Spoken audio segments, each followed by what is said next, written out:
Hello, welcome to my channel. Today we're looking into the disappearance of Michael Andrew Sheftell. Now, he was 61 years old. He was 6'1", and he disappeared in June 11th, 2016. I guess he was on vacation from Washington, D.C., and he was in Moab, Utah. And I didn't look for John Doe's for him because I had just did this video on another man who was 6'1", who went missing in May 1st, 2016, or, around May 2016, who was 58 years old, and I couldn't find any John Doe's. So that's why there's no John Doe's in this video for him. But I find the whole thing unsettling, okay? So here he is. He's an experienced camper, experienced hiker, right? He's on vacation, I guess you would say, from Washington, D.C. He's in Moab, Utah.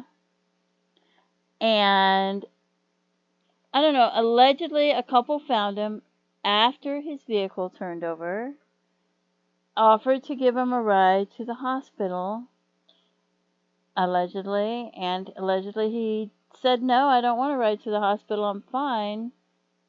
And allegedly they took him back to his campsite and let the police know what had happened. And the police went out there, allegedly, and looked for him, but they couldn't find him. And at one point it said that they had found footprints. I might have misread it. And another point it said that, I don't know, the weather, maybe it was raining or something and dark, and they couldn't find him. They couldn't find the footprints. And so the whole thing, I find it disturbing, okay? Because here you have an elderly man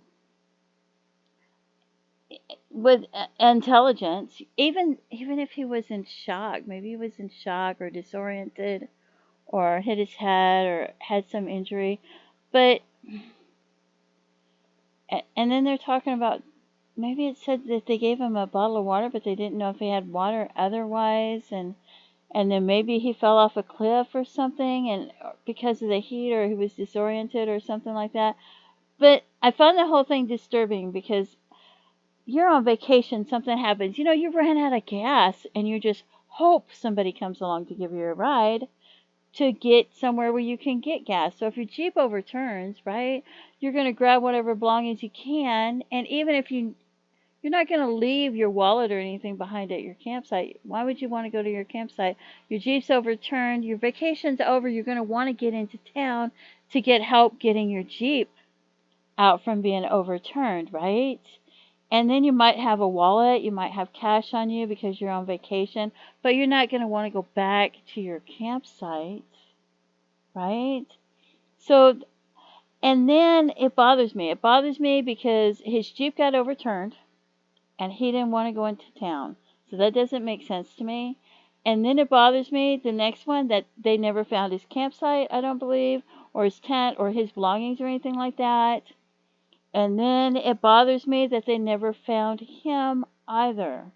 So I just find it unsettling. Okay, they don't find him, they don't find his campsite, his Jeep's overturned. And then I wonder, did they find his wallet, or any of his belongings, or cash, or anything?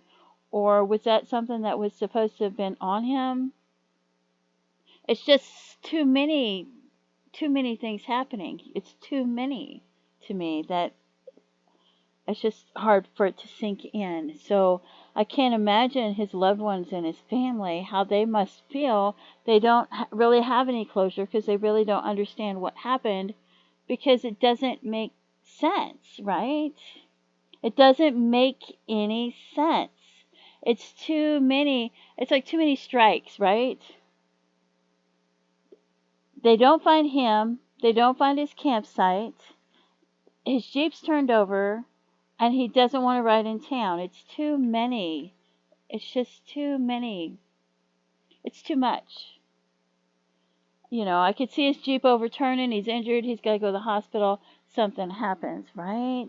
Or I could see if his Jeep didn't get turned over and something happened to him, and they found the campsite, they found the Jeep, but they couldn't find him. But with all of it, it bothers me. I just struggle. I struggle with this. So if you have any information, you know, because a lot of people go camping in that area, and it's generally supposed to be a safe area.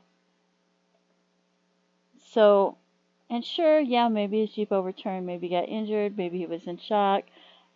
I don't understand why they never found his campsite or his belongings, but maybe somebody else ran across it and thought somebody had left it behind and decided to keep it, and something happened to him. But it just seems like a lot. It just seems like a lot to take in. So he's a tall man, and here's his pictures. So if you have any information, please contact authorities and let them know. You may feel like it's insignificant. You may feel like it's not important. But like I said, any information that you might have at all, please contact authorities and let them know. And don't forget to pray for his family and his loved ones. And feel free to leave comments, and have a blessed day. Bye-bye.